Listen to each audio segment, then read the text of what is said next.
Assalamualaikum warahmatullahi wabarakatuh. Innal hamdalillah nahmaduhu wa nasta'inuhu wa nastaghfiruh wa natubu ilayhi wa na'udzu billahi min shururi anfusina wa min sayyiati a'malina. May yahdihillahu fala mudilla lahu wa may yudlil fala hadiyalah. Ashhadu an la ilaha illallah wahdahu la syarika lah wa ashhadu anna Muhammadan abduhu wa rasuluh. Allahumma salli wa sallim wa barik ala Muhammad wa ala alihi wa ashabihi wa man tabi'ahum bi ihsanin ila yaumiddin. Masyarul muslimin, bapak-bapak, ibu-ibu, jamaah salat subuh, yang semoga kita semua senantiasa dirahmati, dicintai, dikasihi dan diridhai oleh Allah Subhanahu wa taala. Alhamdulillah, di kesempatan yang penuh dengan keberkahan ini kembali kita mengucap syukur kepada Allah Subhanahu wa taala atas segala nikmat yang telah dilimpah curahkan pada kita semua, sehingga alhamdulillah di subuh hari ini Allah takdirkan kita untuk kembali hadir di majelis yang mulia ini setelah kita laksanakan salah satu ibadah berupa salat subuh secara berjamaah, dan setelah itu kita sama-sama berusaha untuk menjalankan ibadah yang lain, yaitu mengikuti majelis ilmu, berusaha untuk belajar dan memahami ajaran agama yang mulia ini. Maka kita bersyukur kepada Allah atas nikmatnya berupa kesehatan, kekuatan dan kesempatan, karena ini adalah nikmat yang besar dari Allah Subhanahu wa taala. Ketika Allah berikan pada kita kesehatan, maka kita berusaha manfaatkan kesehatan itu dengan baik, yakni mengisinya atau menjalankan aktivitas ibadah dan amal salih, ya, memanfaatkan kesehatan kita itu untuk memperbanyak ibadah dan amal salih. Karena ketika kita sakit, maka begitu banyak kebaikan-kebaikan yang terluput dari kita. Ya, ketika kita sakit banyak kebaikan yang terluput. Ibadah tidak sempurna. Ya, walaupun kita bisa tetap sholat, tapi tidak sempurna. Kenapa? Karena kita sakit. Nah, saat ini saudara kita Ustadz Sahali mengalami musibah, putranya dirawat di RSUD Penama. Kita doakan semoga Allah berikan kesembuhan, kesehatan. Ya, insyaallah. Ya, kalau ada kesempatan bisa kita jenguk beliaunya atau putranya. Baik. Kemudian nikmat berupa kesempatan, waktu lapang, waktu luang, tak manfaatkan untuk terus berada di dalam ketaatan kepada Allah Subhanahu wa taala. Bapak Ibu sekalian, pada saat yang sama kita juga sama-sama bersolawat kepada baginda Rasulullah sallallahu alaihi wa ala alihi wasallam. Beliaulah yang telah diutus oleh Allah untuk mengajarkan kepada kita, menjelaskan, mendakwahkan pada kita petunjuk, pedoman dan bimbingan bagaimana kita menjalani hidup kita di dunia ini, agar nanti di akhirat kita selamat, agar nanti di akhirat kita beroleh kemuliaan dan kebahagiaan, tidak terjatuh kepada kecelakaan dan kebinasaan.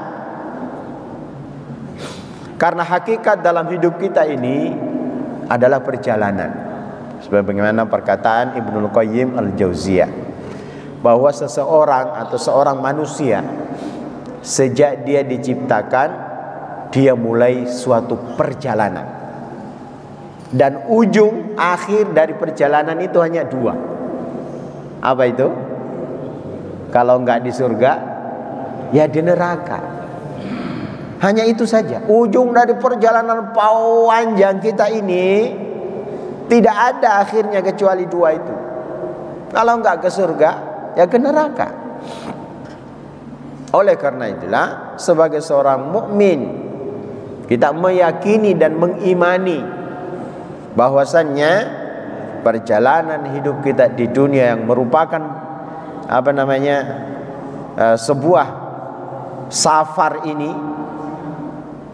kita harus berusaha untuk mengisinya dengan aktivitas ibadah, amal saleh dan ketaatan supaya nanti kita selamat, tidak celaka.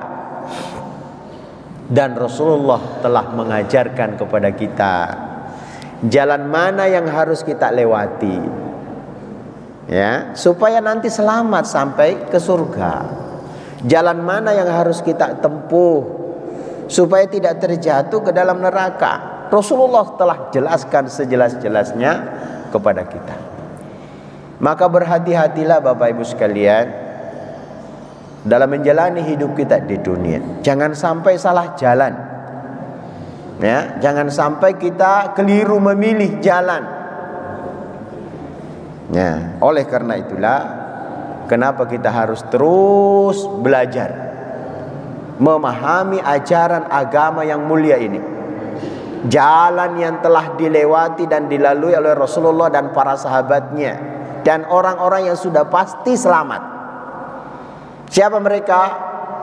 An-Nabiyyin, As-Siddiqin, Asy-Syuhada, As-Salihin, wa hasuna ulaika rafiqa. Mereka sudah dipastikan ketika mereka itu mengikuti jalan yang telah ditetapkan oleh Allah dalam kehidupan ini, ya, maka mereka telah ditetapkan oleh Allah sebagai calon-calon penghuni surganya Allah Subhanahu wa taala. Itulah jalan yang seharusnya kita lewati. Jalan seharusnya kita ikuti supaya selamat sebagaimana selamatnya mereka. Para nabi, para rasul, para siddiqin, syuhada dan seterusnya. Nah, maka saya nasihatkan pada diri saya dan kita semuanya, jangan pernah berhenti belajar memahami jalan kebenaran yang telah diajarkan dan dilalui oleh Rasulullah, para sahabatnya, dan orang-orang yang telah dijamin keselamatannya dalam kehidupan akhirat kelak. Allah Subhanahu wa taala berfirman dalam surat Az-Zumar ayat 65. Saya sudah sering ulangi ayat ini. Dan ayat ini penting sebagai pengingat bagi kita. Walaqad uhiya ilaika, dan sungguh telah kami wahyukan kepadamu wahai Muhammad. Jadi Rasulullah sallallahu alaihi wasallam telah diberi wahyu, diturunkan oleh Allah kepadanya wahyu. Apa itu? Wa ilal ladzina min qablika, dan orang-orang sebelum kamu, yaitu para nabi dan para rasul sebelum Rasulullah, telah diturunkan kepada mereka wahyu. Apa itu? La in asyrakta, jika sekiranya engkau menyekutukan Allah, jika engkau menyekutukan Allah, la yahbatanna amaluka, sungguh benar-benar pasti akan terhapus amalmu. Nah, ini penting sekali kita belajar tauhid dan juga belajar memahami lawan dari tauhid. Apa lawan dari tauhid? Syirik. Harus diketahui, harus dipahami. Jangan sampai kita terjatuh kepada syirik, karena syirik itu sangat berbahaya. Amal kita banyak, ibadah dan amal soleh kita banyak, sedekah kita banyak, tapi boleh jadi di akhirat kelak kita tidak dapatkan manfaat dari ibadah dan amal soleh kita. Kenapa? Hapus amalnya. Kenapa terhapus? Lain tadi. Lain asyrakta, jika kamu berbuat syirik, menyekutukan Allah Subhanahu wa taala, la yahbatanna amaluka, akan terhapus amalmu. La haula wala quwata illa billah. Wala takunanna minal khasirin, dan benar-benar sungguh-sungguh pasti kamu termasuk orang yang merugi. Rugi, Pak. Di dunia sudah bersungguh-sungguh sholat, menjalankan aktivitas ibadah, amal soleh, ketaatan, kebaikan-kebaikan kita sudah jalankan. Lah ternyata zong. Apa zong? Ka ono isine. Ka ada isi. Ya Allah, rugi besar. Ya, wala takunanna minal khasirin, dan sungguh pasti engkau akan menjadi orang yang rugi.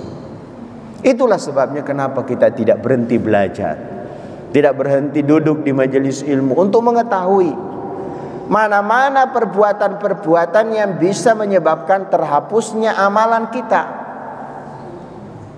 Karena itu termasuk dalam kategori perbuatan syirik. Ya.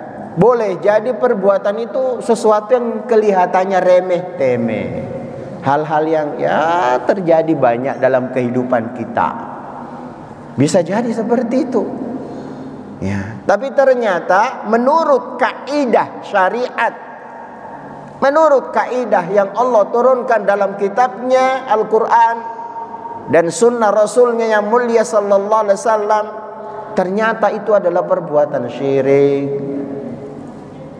Bahaya apa bahaya, Bu? Pak, bahaya apa bahaya? Bahaya. Kak bahaya, tak kata orang-orang Sidoarjo. Ya. Kita lihat ayat yang lain, surat Al-An'am ayat 88. Surat Al-An'am ayat 88. Allah Subhanahu wa taala berfirman, walau asyraku, ya, jika mereka itu mempersekutukan Allah atau berbuat syirik, la habita anhum ma kanu ya'malun, niscaya lenyaplah, hilanglah, hanguslah ya dari mereka amalan-amalan yang telah mereka kerjakan. Senada dengan ayat tadi, surat Az-Zumar 65.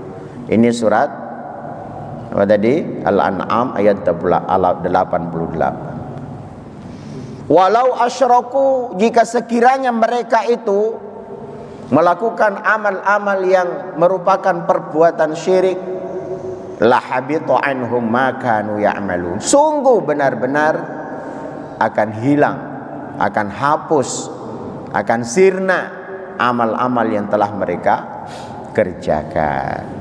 Alhamdulillah, maka di majelis ini kita semua sama-sama belajar. Ya, kita semua sama-sama belajar mengkaji apa-apa yang Allah turunkan dalam kitabnya, apa-apa yang Rasulullah sallallahu alaihi wasallam telah jelaskan, paparkan kepada umatnya berkaitan dengan perbuatan-perbuatan yang bisa menjatuhkan seseorang kepada kesyirikan. Baik. Mari kita lanjutkan pembahasan kita dalam Al-Kitabut Tauhid Al-Muyassar. Pertemuan yang lalu kita telah membandingkan apa perbedaan antara syirik kecil dan syirik besar. Ya. Pertemuan yang lalu juga kita telah membahas apa makna syirik itu. Bahwa syirik itu secara syariat bermakna taswiyatu ghairillahi billahi fima huwa min khasaisillah, yaitu menyamakan sesuatu selain Allah. Ya, sesuatu selain Allah disamakan dengan Allah dalam perkara-perkara yang menjadi kekhususan bagi Allah. Itu namanya syirik. Artinya sesuatu selain Allah itu disamakan dengan Allah, yang mana hal tersebut khusus bagi Allah. Dalam hal apa? Dalam rububiyahnya Allah, dalam uluhiyahnya Allah, dalam asma wa sifatnya Allah. Maka kita tidak boleh menyandingkan dan menyamakan sesuatu selain Allah, yaitu makhluknya Allah, dengan Allah dalam perkara-perkara yang menjadi kekhususan bagi Allah. Dalam rububiyah, Allah Maha Pencipta, Maka kita tidak boleh menyamakan suatu makhluk yang bisa mencipta sebagaimana Allah mencipta. Kita tidak boleh menyamakan bahwa ada yang memelihara alam raya ini selain Allah, ya, sama dengan Allah, karena yang memelihara alam raya ini hanya Allah. Kita tidak boleh menyamakan selain Allah, yakni makhluk, dalam hal mengatur seluruh alam ini, karena yang mengatur alam ini hanya Allah Subhanahu wa ta'ala, dan seterusnya. Ini dalam rububiyahnya Allah. Dan tidak boleh katakan ada yang bisa menghidupkan dan mematikan selain Allah. Kita tidak boleh mengatakan bahwa ada yang memberi rezeki selain Allah Subhanahu wa ta'ala. Ini dalam rububiyahnya Allah.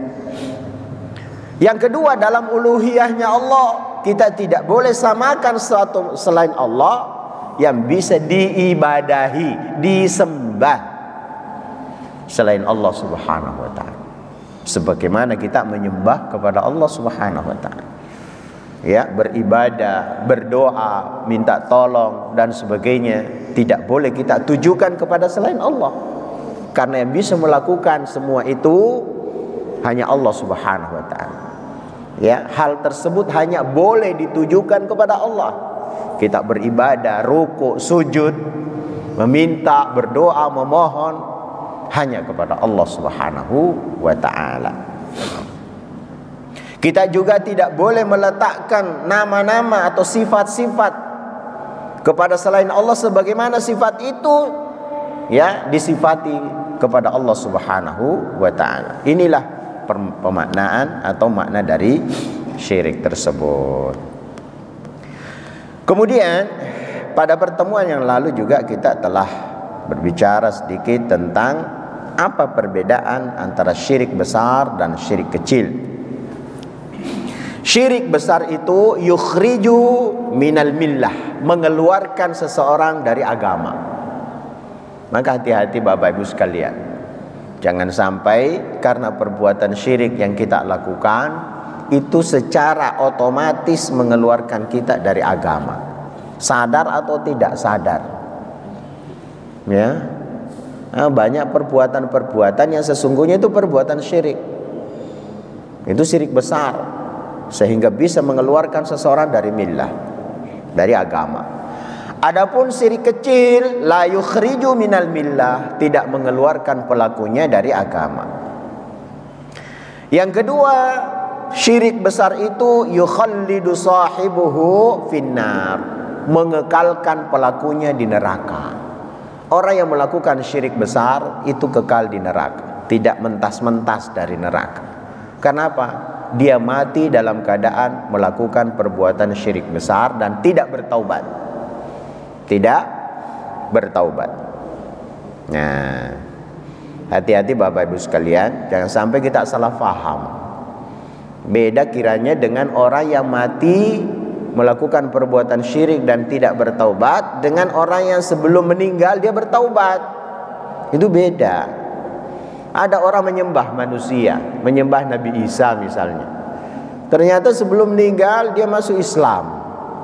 Dia berubah. Ya, dia bertaubat, dia menyembah hanya Allah. Ya, dihapus dosa syiriknya. Ya, yang dimaksud di sini kekal dalam neraka ketika dia mati dalam keadaan tetap membawa atau melakukan perbuatan syirik dan tidak bertaubat. Adapun syirik kecil, la yukhallidu sahibuhu fiha indakhalaha, tidak akan mengekalkan pelakunya di neraka walaupun nanti dia masuk neraka. Apakah ada orang Islam, orang beriman masuk neraka? Ada. Apakah ada orang beriman masuk neraka? Ada. Karena apa? Karena dosa-dosanya, baik dosa besar, dosa kecil, ataupun karena perbuatan syirik yang belum diampuni oleh Allah Subhanahu wa ta'ala. Tetapi kalau syiriknya syirik kecil, bisa jadi setelah dia menjalani hukuman di neraka, dia dientaskan dan dimasukkan ke dalam surga. Kenapa? Dia muslim, dia mati dalam keadaan muslim, dia mati dalam keadaan iman. Hanya dia melakukan perbuatan dosa. Ya. Kemudian syirik besar yuhbitu jami'al a'mal, menghapuskan semua amal, sebagaimana surat Az-Zumar tadi dan surat Al-An'am ayat 88. Surat Az-Zumar 65, surat Al-An'am ayat 88. Menghapuskan semua amal. Adapun syirik kecil la yuhbitu jami'al a'mal, tidak menghapuskan semua amal. Wa innama yuhbitu riya, akan tetapi menghapuskan amal yang tercampur dengan riya itu saja. Contoh, dia sholat, dia perindah sholatnya dengan harapan, dengan niat supaya dilihat orang lain. Oh, ada orang lain dia lihat, dia sholat, dia perindah sholatnya, ya, karena ingin dipuji, ya, maka itu termasuk riya. Maka sholatnya yang itu nanti akan terhapus. Adapun sholatnya yang lain yang tidak tercampur riya, ya enggak apa-apa. Adapun ibadahnya yang lain, sedekahnya yang tidak ada riyanya, ya enggak apa-apa. Dia tetap mendapat pahala yang sempurna dari Allah Subhanahu wa taala. Kemudian yang berikutnya, yang keempat, orang yang melakukan syirik besar yubihud dama wal mala, ya, halal darah dan hartanya. Artinya kalau orang melakukan perbuatan syirik besar, itu dihalalkan dirampas hartanya dan dibunuh. Oleh siapa? Oleh siapa? Siapa yang punya wewenang, otoritas untuk melakukan eksekusi pada mereka? Penguasa, pemimpin, pemerintah. Adapun kita orang per orang nggak boleh. Oh, dia melakukan perbuatan syirik, dia nyembah patung misalnya, boleh kita bunuh? Enggak boleh. Itu urusannya pemerintah, urusannya penguasa. Nah, qadarullahnya kalau pemerintah itu justru pelopornya perbuatan syirik, wah tambah repot. Ya, misalnya seperti itu. Naudzubillah, semana'udzubillah. Makanya dalam hadits Rasulullah SAW dari sahabat yang mulia Ibnu Abbas radhiyallahu taala anhu, beliau pernah bersabda, "Man baddala dinahu faqtuluh." Siapa yang menukar agamanya, maka bunuhlah dia.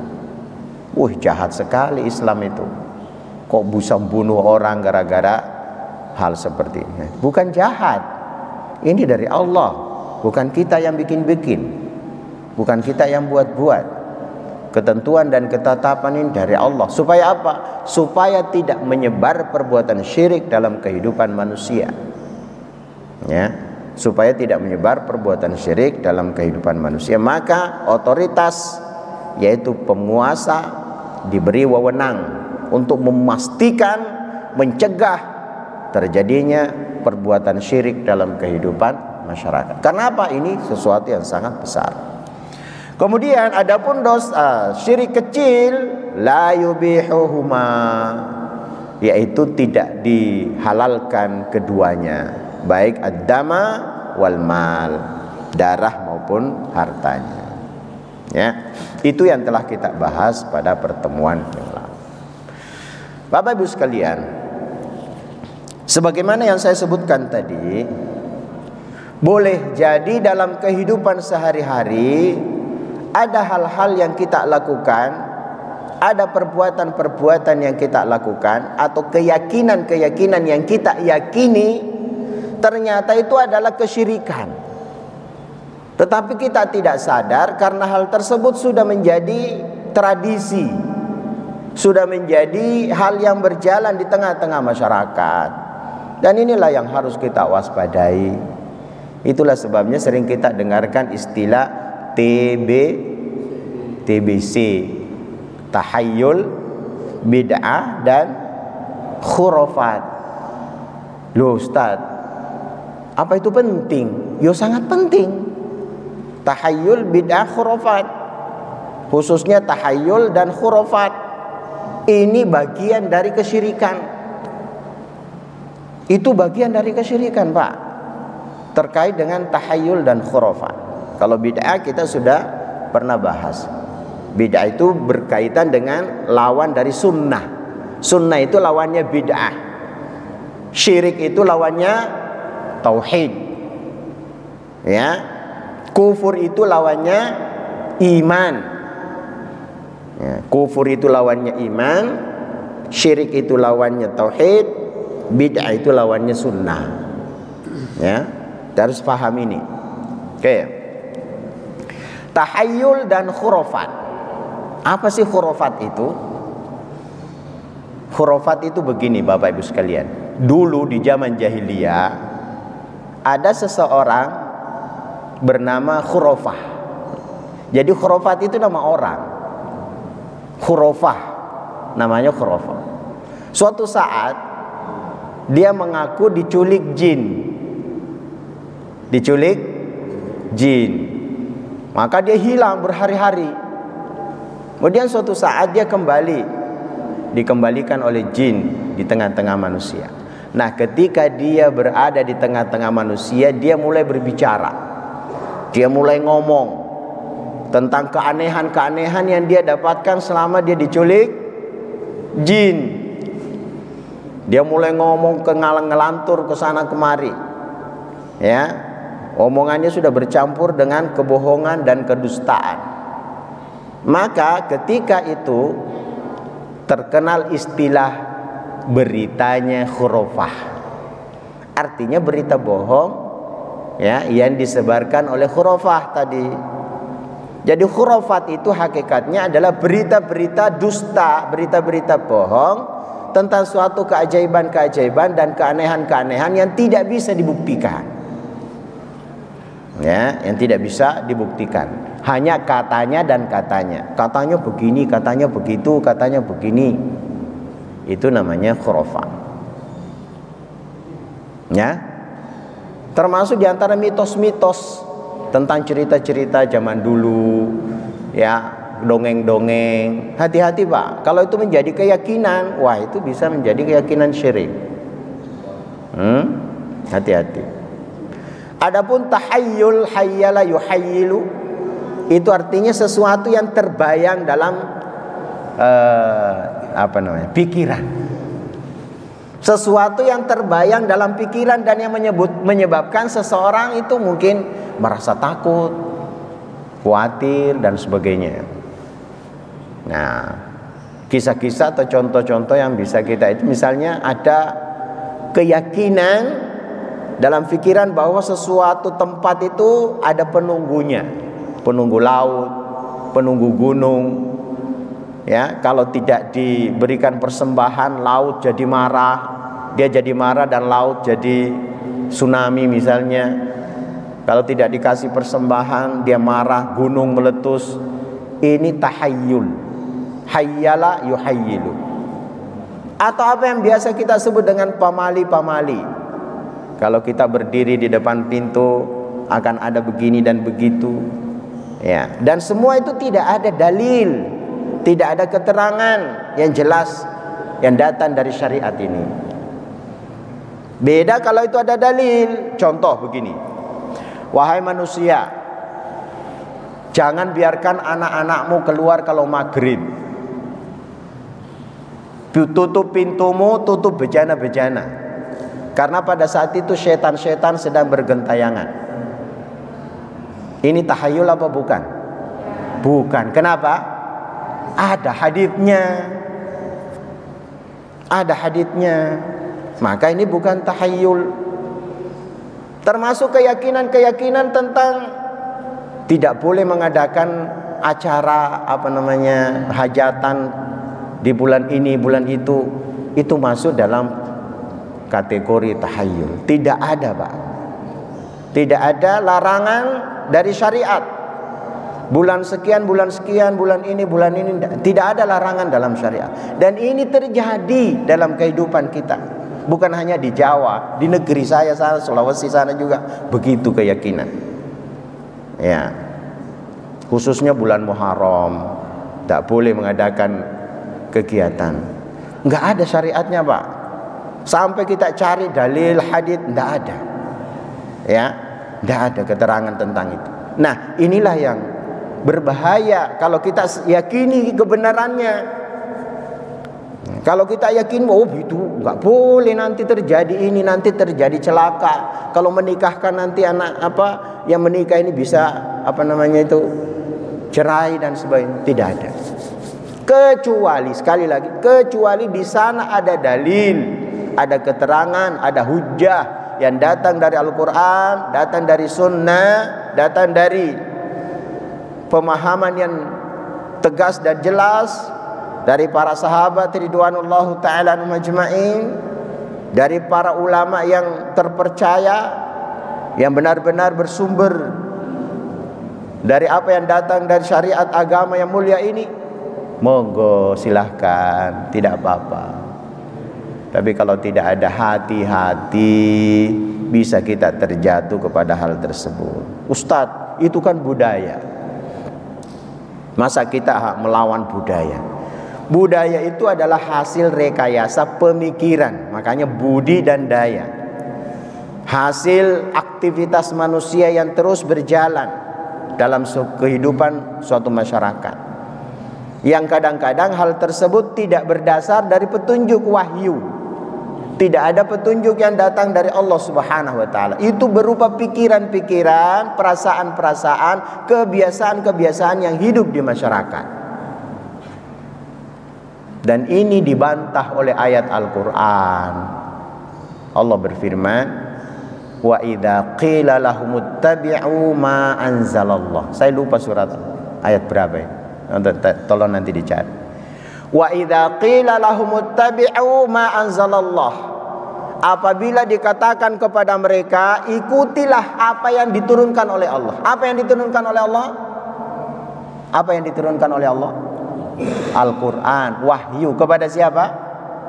Kepada Rasulnya yang mulia sallallahu alaihi wasallam. Apa jawabannya? Qalu bal nattabi'u ma alfaina alaihi aba'ana. Kami hanya mengikuti apa-apa yang kami dapati dari aba'ana, nenek-nenek moyang kami. Jadi itu warisan dari nenek moyang. Apakah mereka tetap mau mengikuti warisan nenek moyang itu? Awalau kana aba'uhum la yaqiluna syai'an wa la yahtadun.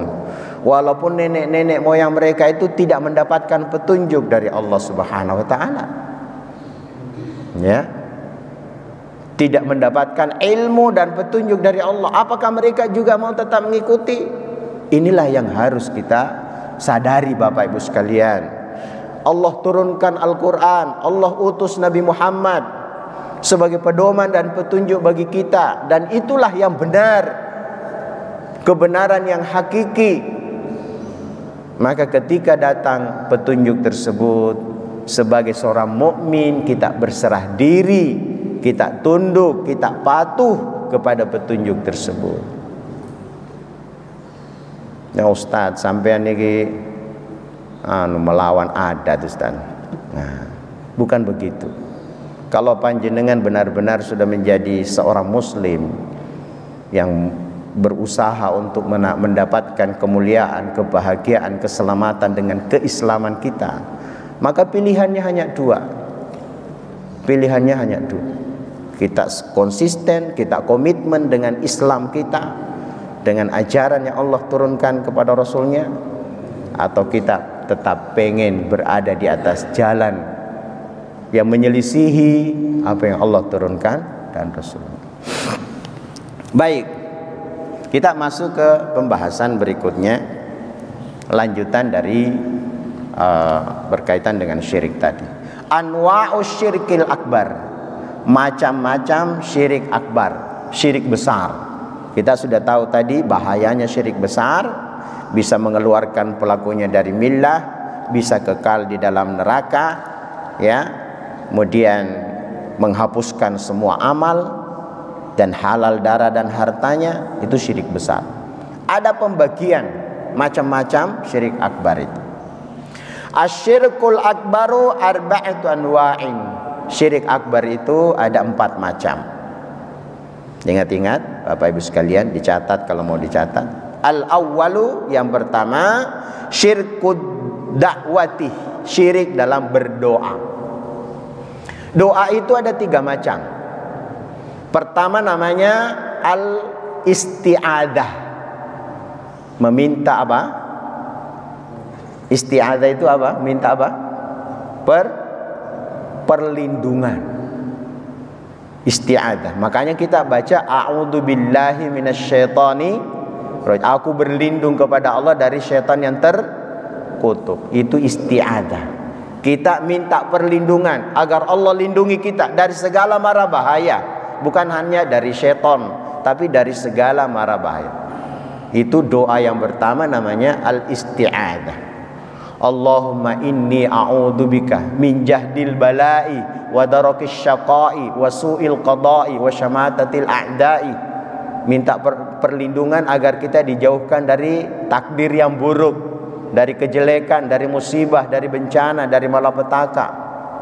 A'udzubika, Allahumma inni a'udzubika, apa lagi? Banyak doa-doa. Pokoknya a'udzubika itu berarti minta perlindungan, berlindung kepada Allah dari segala hal yang bisa membahayakan diri kita. Yang kedua namanya al-isti'anah. Isti'anah itu minta pertolongan, minta bantuan dari persoalan-persoalan hidup kita, atau kita minta sesuatu yang kita butuhkan. Itu namanya isti'anah. Ya, iyyaka na'budu wa iyyaka nasta'in. Minta bantuan, pertolongan dari Allah. Yang ketiga namanya al-istighatsah. Istighatsah itu artinya kita minta kepada Allah agar masalah yang menghimpit kita, musibah yang sedang berjalan, yang sedang menimpa kita itu diangkat oleh Allah, dihilangkan oleh Allah. Itu namanya istighatsah. Lagi kekeringan panjang, ya, banyak terjadi tersebar penyakit kayak dulu waktu corona misalnya, atau kita lagi kesulitan, maka kita melakukan istighatsah. Istighatsah itu artinya minta kepada Allah agar masalah, kesulitan yang kita hadapi itu diangkat oleh Allah Subhanahu wa taala. Nah, dalam pembahasan ini yang namanya berdoa hanya ditujukan kepada Allah Subhanahu wa taala. Tidak boleh ditujukan kepada selain Allah Subhanahu wa taala. Baik berupa perlindungan, minta pertolongan, atau diangkat segala musibah, bencana dan malapetaka yang menimpa kita, semuanya hanya ditujukan kepada Allah Subhanahu wa taala. Dalilnya surat Al-Ankabut ayat 65. Ya, dibuka kalau ada yang pegang mushaf atau lihat. Surat Al-Ankabut ayat 65. Allah berfirman, "Fa idza raqibu fil fulki." Maka ketika mereka itu menaiki sebuah perahu atau kapal, kemudian terjadi mungkin badai besar yang menimpa mereka. Jadi dia naik kapal, naik perahu, ada badai besar. Da'aullah mukhlishina lahuddin. Karena rasa takutnya mereka berdoa dengan ikhlas hanya kepada Allah pada saat itu. Falamma najjahum ilal barri, tetapi ketika Allah menyelamatkan mereka sampai ke daratan. Jadi tadi ketika dia berdoa, akhirnya badainya hilang, akhirnya berlayar sampai ke darat. Tapi ketika sudah sampai di darat, idahum yusyrikun, mereka kembali berbuat syirik, berdoa kepada selain Allah, kepada yang bau rekso, kepada penunggu gunung, penguasa laut, ya, kepada apapun yang mereka selama ini berdoa kepada mereka. Ketika sudah sampai aman, selamat sampai di daratan, mereka tidak lagi berdoa kepada Allah Subhanahu wa taala. Itulah orang-orang yang berbuat syirik. Maka yang namanya doa, permintaan, permohonan hanya ditujukan kepada Allah Subhanahu wa taala. Karena Allah lah yang maha perkasa, Allah lah yang maha kuat, Allah lah yang maha mengetahui segala persoalan yang menimpa kita. Maka Allah lah yang semestinya yang mampu untuk menyelesaikan setiap persoalan dan permasalahan yang kita hadapi. Itu syirik yang pertama. Maka jangan sampai doa-doa yang kita panjatkan ditujukan kepada selain Allah, ya, baik berupa perlindungan, permohonan atau permintaan, maupun permohonan agar diangkat semua persoalan hidup kita. Jangan sampai ditujukan kepada selain Allah. Yang kedua, ats-tsani syirku. Yang kedua adalah syirik dalam an-niyati wal iradati wal qasdi. Syirik dalam niat, keinginan dan tujuan. Nah, hati-hati Bapak Ibu, dalam menjalani kehidupan kita di dunia pasti ada tujuan kita, ada niat kita, ada keinginan kita. Ya. Dan itu bisa menjadi sebuah bentuk kesyirikan kalau kita tidak berhati-hati dalam mengarahkan niat, tujuan dan keinginan kita. Ad-dalilu qauluhu ta'ala, dalilnya adalah firman Allah Subhanahu wa taala, "Man kana yuridul hayatad dunya wa zinataha." Barang siapa yang menginginkan atau menghendaki kehidupan di dunia dan perhiasannya, nuwaffi ilaihim a'malahum, niscaya kami berikan kepada mereka balasan pekerjaan mereka atau amal mereka. Jadi orang-orang berbuat syirik dengan niat ini maksudnya begini: tidak ada yang dia niatkan, tidak ada yang dia tuju, tidak ada yang dia inginkan kecuali dunia saja. Bahkan dalam ibadahnya, dalam amal solehnya, yang dia tuju adalah dunia. Ketika dia bersedekah bukan untuk mendapatkan pahala akhirat, bukan untuk mendapatkan pahala akhirat, tetapi supaya dia menjadi orang yang terkenal rajin bersedekah, naik derajatnya dalam pandangan manusia di dunia, sehingga dia bisa memperoleh keuntungan-keuntungan dunia lainnya. Ya, jadi tujuan hidupnya itu memang bukan akhirat. Dia tidak pernah terlintas dalam pikirannya supaya mendapat pahala akhirat, tidak ada. Yang dia harapkan dari seluruh aktivitasnya termasuk ibadahnya adalah dunia saja. Maka hati-hati, jangan sampai ibadah kita itu murni dunia. Kita sholat duha supaya rezeki kita lancar, ya. Jangan sampai hanya saya sholat duha supaya rezeki kita lancar, nanti buka toko banyak pembeli. Bukan itu tujuannya. Kita sholat duha supaya mendapat pahala dalam kehidupan akhirat. Kalaupun dengan jalan itu Allah murahkan rezeki kita, ya itu urusan Allah. Tapi bukan itu yang kita tuju. Ya, Ustadz, bukankah ada hadits bahwa siapa yang ingin dipanjangkan umurnya, dimurahkan rezekinya, harus berapa? Silaturahim. Siapa yang pingin dipanjangkan umurnya? Umur panjang itu kan urusan dunia, Ustaz. Ya enggak mesti. Panjang umur itu bisa menjadi wasilah untuk perbanyak ibadah. Ya. Ustaz, rezeki itu kan banyak harta. Enggak mesti harta. Rezeki itu bisa kebaikan-kebaikan. Ya, rezeki itu bisa kesehatan, yang dengan kesehatan itu kita bisa beribadah. Ya. Dan kebaikan-kebaikan yang kita akan dapatkan dalam kehidupan akhirat kelak. Jadi ketika melakukan sesuatu, termasuk di dalamnya adalah bersedekah, berinfak dan sebagainya, murni yang kita harapkan adalah untuk mendapatkan pahala dalam kehidupan akhirat. Ya, sebagaimana sedekah yang digambarkan oleh Allah dalam Al-Quran, Ketika bersedekah, kita akan mendapatkan pahala ibaratnya 1 butir padi ketika tumbuh menjadi 10 butir, dan setiap butir itu 700. Setiap butir itu berapa? 100 menjadi 700. Ada ayatnya, silakan nanti dicermati lagi ayat tersebut. Nah, yang dimaksud dalam ayat itu bukan keuntungan dunia, Bapak Ibu.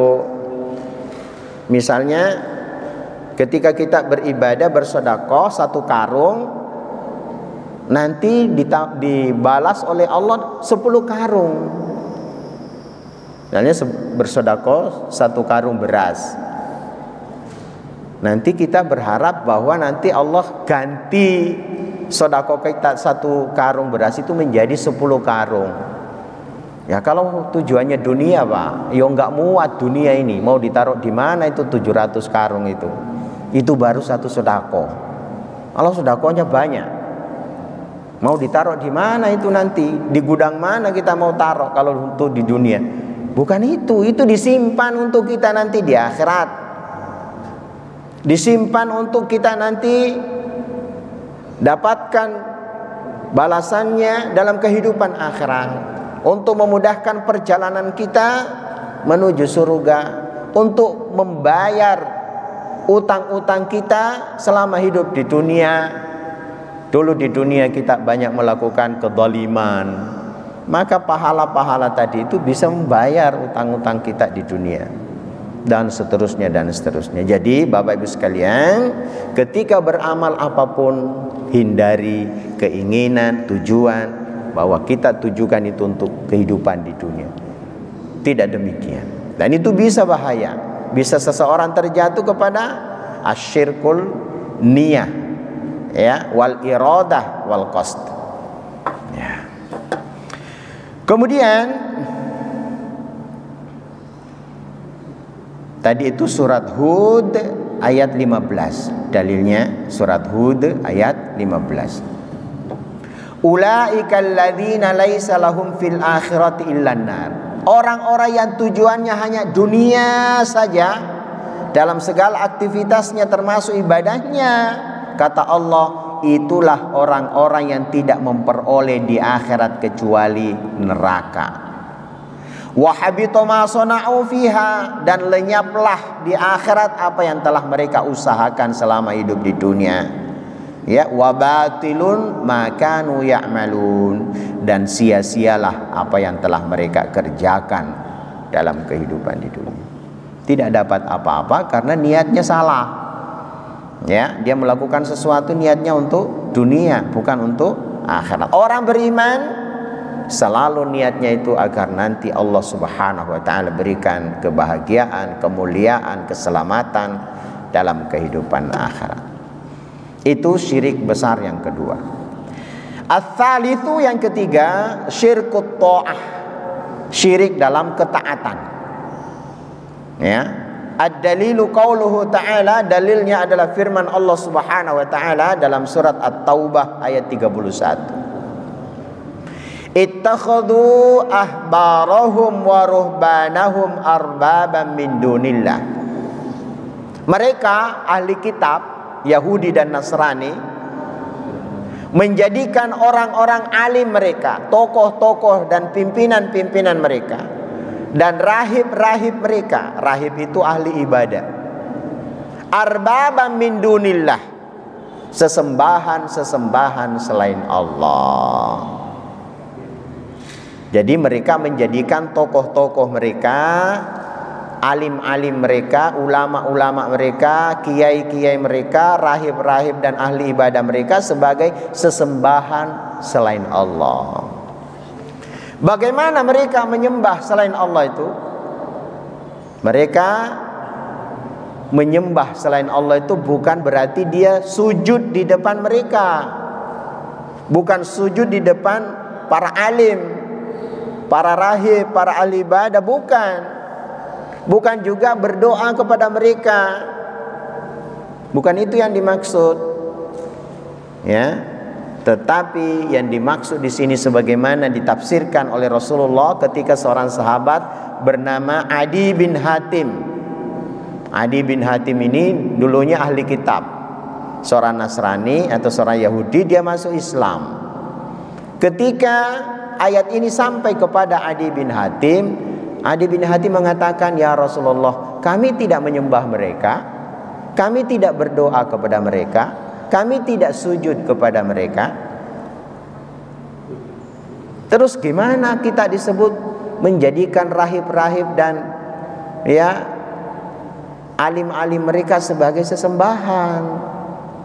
Jawabannya adalah, ya, bersabda Rasulullah sallallahu alaihi wasallam, ya, lasna apa? Fadzakara lahu anna ibadatuhum ta'atuhum fil maksiyah.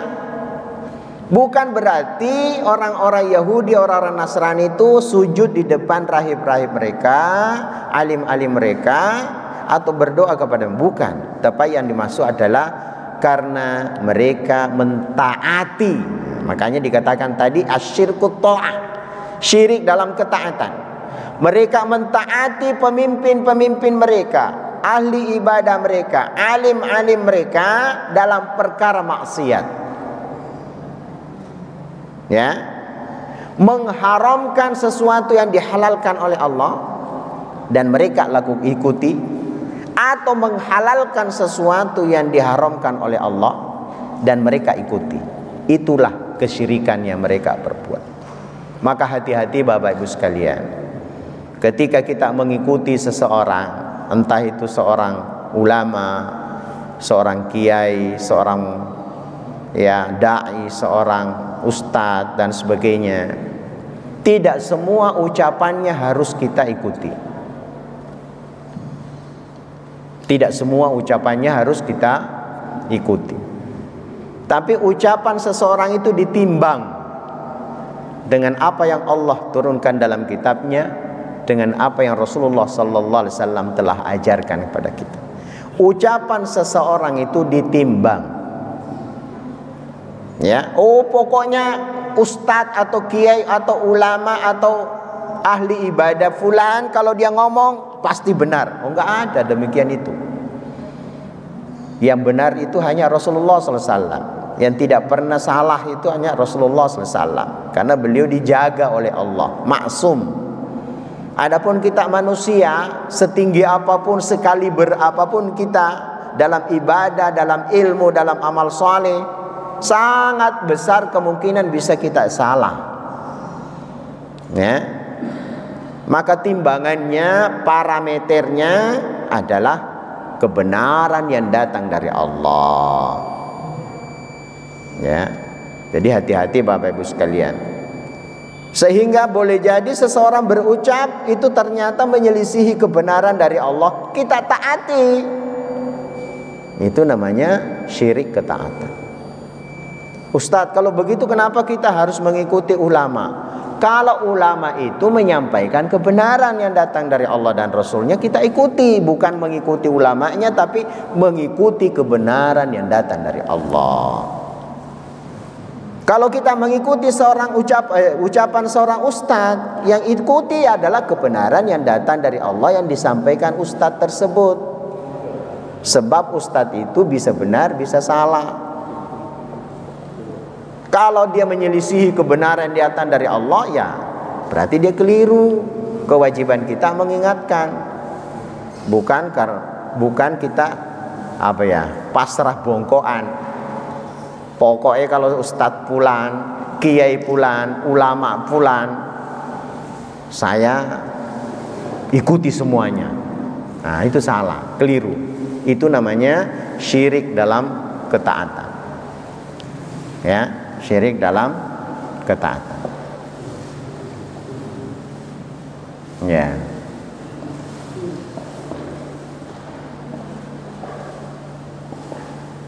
Yang terakhir, ar-rabi' syirkul mahabbah, yaitu syirik dalam kecintaan. Wa dalilu qaulihi ta'ala, dalilnya adalah firman Allah, wa minan nasi may yattakhidhu min dunillahi andada yuhibbunahum kahubbillah. Di antara manusia ada yang menjadikan selain Allah sebagai tandingan-tandingan atau sesembahan selain Allah. Bagaimana mereka menjadikan selain Allah sebagai sesembahan? Yuhibbunahum kahubbillah. Mereka mencintai hal tersebut atau orang tersebut sebagaimana mereka mencintai Allah Subhanahu wa taala. Jadi syirik kecintaan. Ustadz, kita kan dibolehkan mencintai anak istri, ya, harta kita, boleh kita cintai, tetapi tidak boleh melebihi rasa cinta kita kepada mereka, ya, lebih dari cinta kita kepada Allah Subhanahu wa taala. Jadi hal ini perlu menjadi bahan perenungan bagi kita semuanya, bahwa ada hal-hal yang bisa menjatuhkan kita kepada perbuatan syirik, ya, dan itu berbahaya bagi ibadah dan amal saleh kita. Boleh jadi kita nanti ketika terjatuh kepada hal tersebut, apa-apa yang telah kita usahakan berupa ibadah, amal saleh dan ketaatan itu bisa saja yang terhapus dan kita tidak mendapatkan apa-apa darinya. Maka saya nasihatkan pada diri saya, mari selalu kita bersihkan jiwa kita, hati kita, iman kita. Jangan sampai terjatuh kepada perbuatan-perbuatan yang bisa menjatuhkan kita kepada kesyirikan. Saya kira ini yang perlu saya sampaikan. Ada yang bisa, ada yang mau. Itu adalah bagian dari tipu daya jin. Bagian dari tipu daya jin atau syaitan. Ya, saya kira itu sebagai jawaban. Mudah-mudahan menjadi ilmu yang manfaat, barokah di dunia wal akhirah. Kita cukupkan sampai di sini. Kita tutup dengan doa penutup majelis. Subhanakallahumma wa bihamdika asyhadu an la ilaha illa anta astaghfiruka wa atubu ilaik. Wassalamualaikum warahmatullahi wabarakatuh.